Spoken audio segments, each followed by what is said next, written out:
Yo, what's up everybody? It's Champ here, and I just got done watching a few YouTube videos, specifically Master Flex's video and Infinite Retro's video, and they're both talking about Gran Turismo 5. Now, I understand where they're coming from with their kind of disappointment in the game. They both say that it's great, you know, it's still a beast. Like Master Flex say, yeah, the game's a beast. He plays all the time. Yada yada, you know, but like, I mean, just certain things that were said between the both of them. Like I know Retro was, he was talking about like the shadows and stuff like that, and you know, before I actually get into this is exactly what I was talking about. Exactly what I was talking about when I was talking about SOCOM fans and the casual SOCOM player. It's the same exact thing with GT fans and a casual GT player. I'm a casual SOCOM fan, so I thought that game was fun. I thought it was great. SOCOM Confrontation, after it got fixed, isn't a bad game at all. Regardless of anybody, it's not bad at all. It's a decent, fun game to play if you're a casual player of it. If you've always been down for SOCOM and, you know, all this shit, then yeah, maybe you are disappointed because of these things. And it's the same thing because of Gran Turismo. I'm a casual fan of it. I've never really got deep into Gran Turismo games. I don't really care for simulation racing games overall. But I play this one, I'm like, yo, I like this game. This game is actually pretty damn good. For what I bought. I mean, the package, I mean, damn, it's a good ass package. You have a full-on single player mode in the GT mode. They let you do a ton of stuff as far as talking seamlessly, message board with the community. You can go straight into online lobbies and create a lounge of 16 people. Everybody's talking. You can practice on the track before you race. You can modify the fucking race your car. You can put like snow tires on your car if you get on a snow track, and all this stuff. Like, it's crazy. Like, there's a ton of stuff in this game, and I still feel that nobody is seeing this. Like, there's a ton of shit, and for me being a casual fan of it, I think it's outstanding. And you have the arcade mode where you can play split screen. I was playing split screen with someone that was over here a few days ago.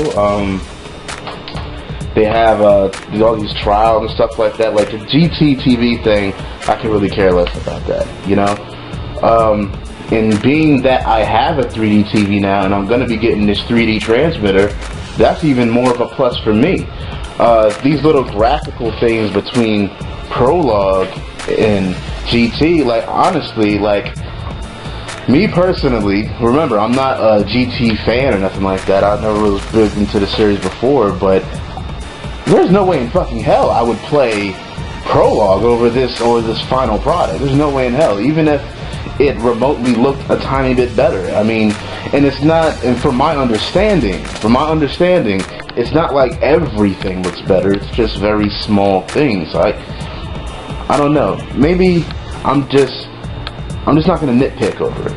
You know, like I do see what Retro's talking about, because I remember I got to the cockpit view and I noticed that the shadows was a little bit jaggy, but it wasn't a deal breaker for me. It wasn't like it was so hideous that I was like, oh my god, no, I gotta turn off this game. Like, no, it was just there, and I was like, okay, I'm still racing. The racing is fucking fun. It's cool.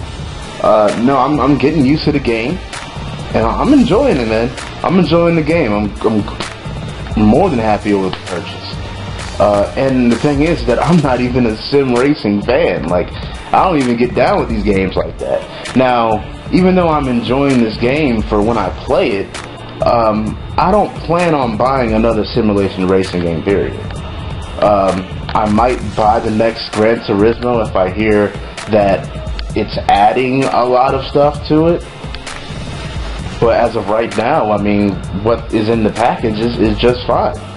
You know, they got the A spec shit, they got the B spec.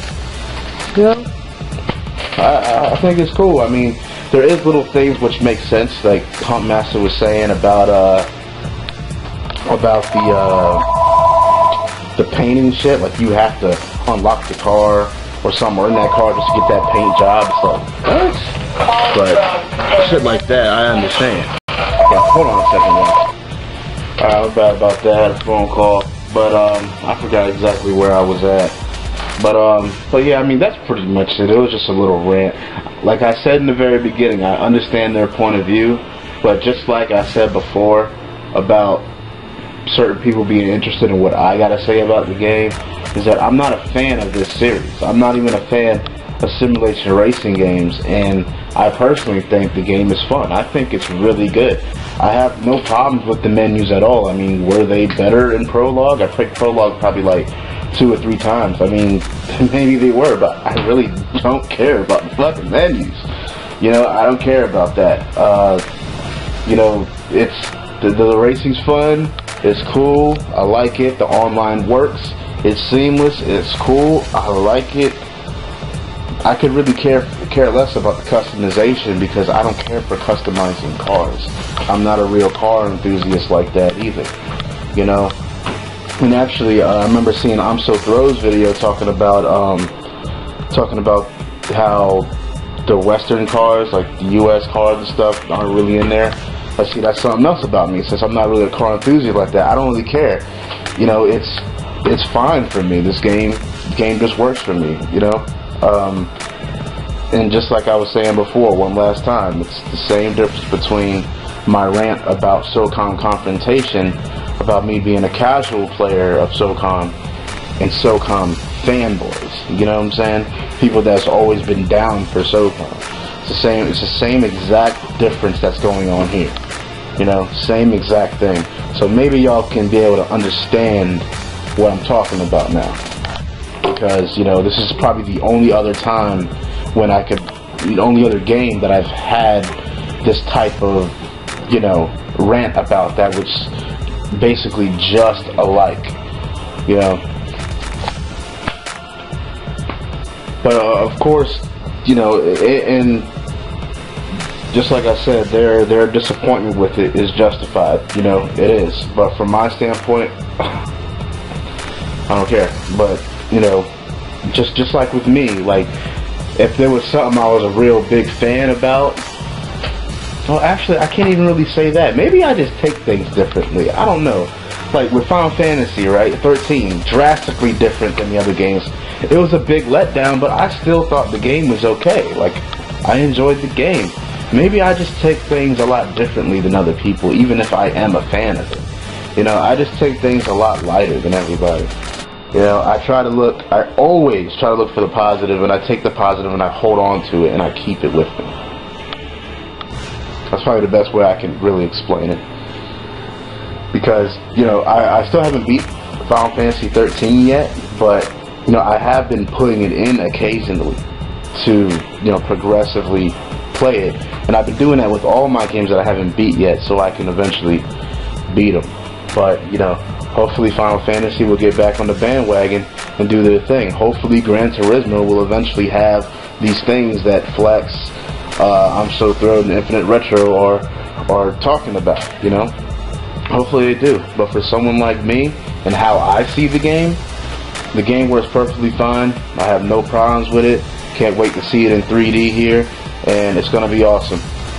That's just what it is. But yeah, guess that's pretty much it. Just a quick rant just about how I see the game in comparison with how they see the game. So that's pretty much it. I'm about to check out. I still haven't played Time Crisis yet. I'm about to check it out here in a few minutes, and I'll let y'all later. Peace out.